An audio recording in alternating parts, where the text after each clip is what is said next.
சேப்பங்கிழங்குல புளிக்குழம்பு எப்படி பண்ணுறதுன்னு பார்க்கலாம். கிழங்க கொஞ்சம் நேரத்துக்கு வேக வச்சு எடுத்துக்கோங்க, பொட்டேட்டோ மாதிரியேவும். அதுக்கு மசாலா பார்த்தீங்கன்னா சின்ன வெங்காயம், அதுக்கப்புறமா பார்த்தீங்கன்னா ஜீரகம், சோம்பு, அப்புறமா 5-6 வெந்தயம் மட்டும் போட்டுக்கோங்க. ஒரே ஒரு தக்காளி, கொஞ்சம் கறி லீவ்ஸு, ஒரு கையளவுக்கு தேங்காய் போட்டுக்கோங்க.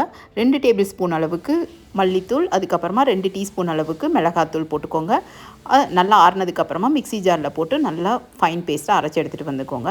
இப்போ அந்த தோலெல்லாம் எடுத்துகிட்டு நீங்கள் வந்துட்டு அதை கட் பண்ணி வச்சுக்கோங்க ஸ்லைசஸாக. வாணலியில் எண்ணெய் ஊற்றிட்டு கடுகு, உளுந்தம்பருப்பு, அதுக்கப்புறமா பெருங்காயம், ஜீரகம், சின்ன வெங்காயம், கறி லீவ்ஸ் எல்லாம் போட்டுட்டு நல்லா வணக்கிட்டு அதுக்கப்புறமா அந்த கிழங்கையும் போட்டு நல்லா ஃப்ரை பண்ணி எடுத்துக்கோங்க.